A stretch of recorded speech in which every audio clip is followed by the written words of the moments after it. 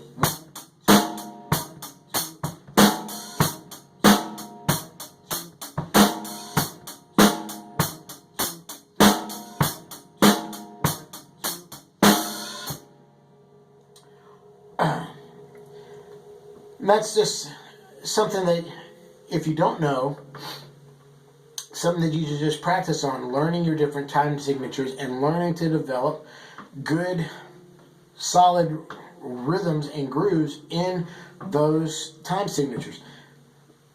Depending on what you do and what style of music you play, you're probably not going to come across a lot of those time signatures on a regular basis. Still, it's good to know them. I know when I was in band in high school, we did a lot of stuff in 6/9, 6/8, 12/8, and so I really had to learn how to do those counting. And we did some in 7/4, we did some in 6/4, 5/4.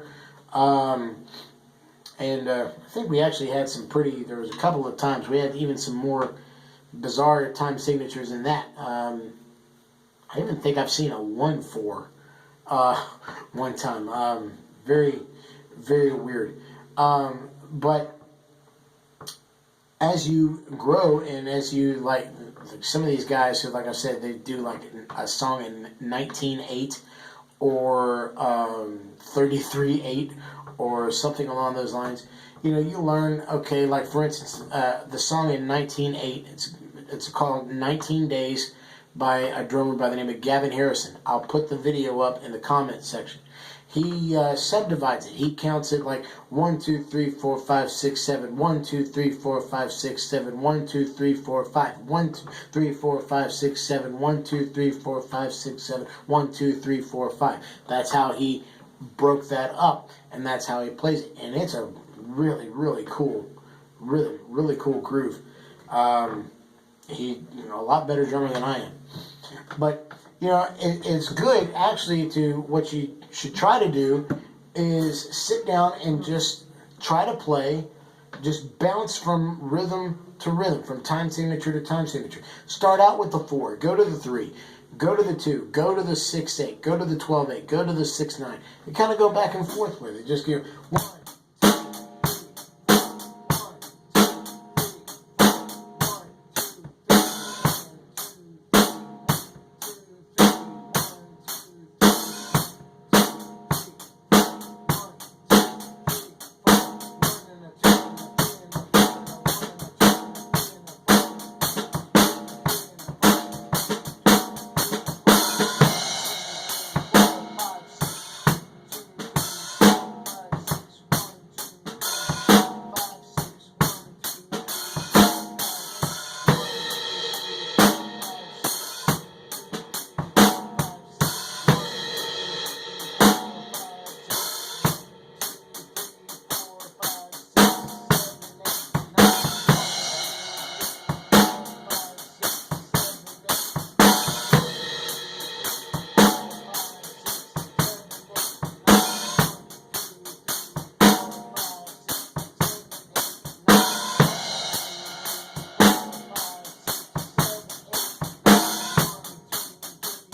if it looked like I struggled a little bit in that, you're right. I did. That messes with the brain a little bit because some of those time signatures don't naturally mesh together. But going back and forth will help. And it kind of is stressing something that I've talked about in previous videos. Learn how to play with feel. Learn the groove. There's a lot of guys out there who do some really crazy off-the-wall stuff, and it's a lot of pyrotechnics. It's a lot of, high energy stuff. But can they just play a simple 4? Can they play just a simple...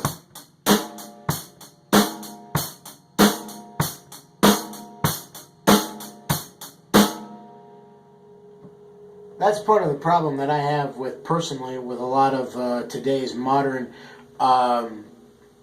contemporary Christian and praise and worship music, is that I hear a lot of stuff that, quite frankly, sounds insane as far as drummers go. I've talked about this before. Too much riding the crash, and doing a lot of over-accenting on the snares, and doing a lot of like offbeat stuff on the snare and on the tom. And really, all they need to be doing is... That's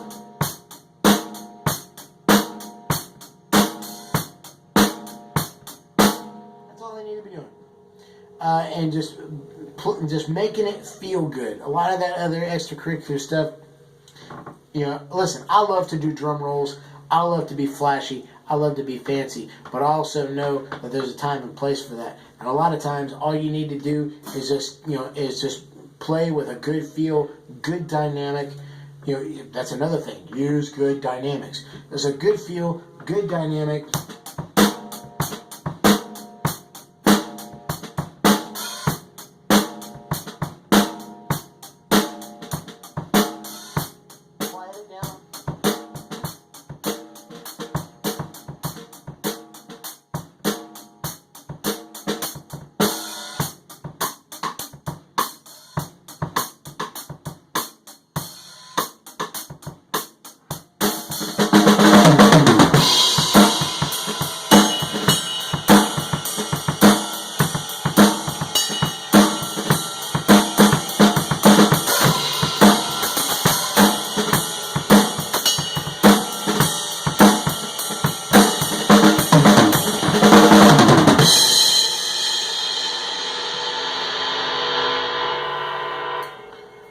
Playing with a good groove, good feel, good dynamic, keeping it basic, keeping it simple, but making it valid, making it right. And and that it all comes together. Learning your times, learning counting properly, play properly, play. I don't just have my drums set up to my liking. You learn things especially from working at a music store for 4 years. You need it set up at the right angle, to get the right tone, the right impact from your stick, the right tone from the drums. Don't have your toms or angled too much. Don't have them up too high.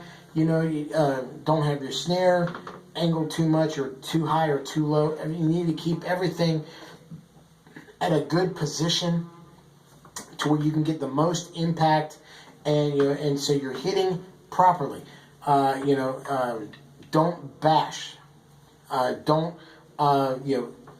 just let the drums sing. You don't have to just beat the snot out of them. Just a nice.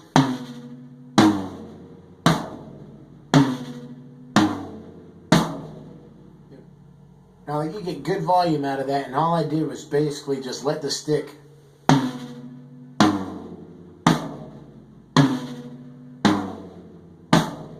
just the toms, and I don't actually like to put any dampening on my toms. If I can get away with it, I like to just let them ring, and they sound so good.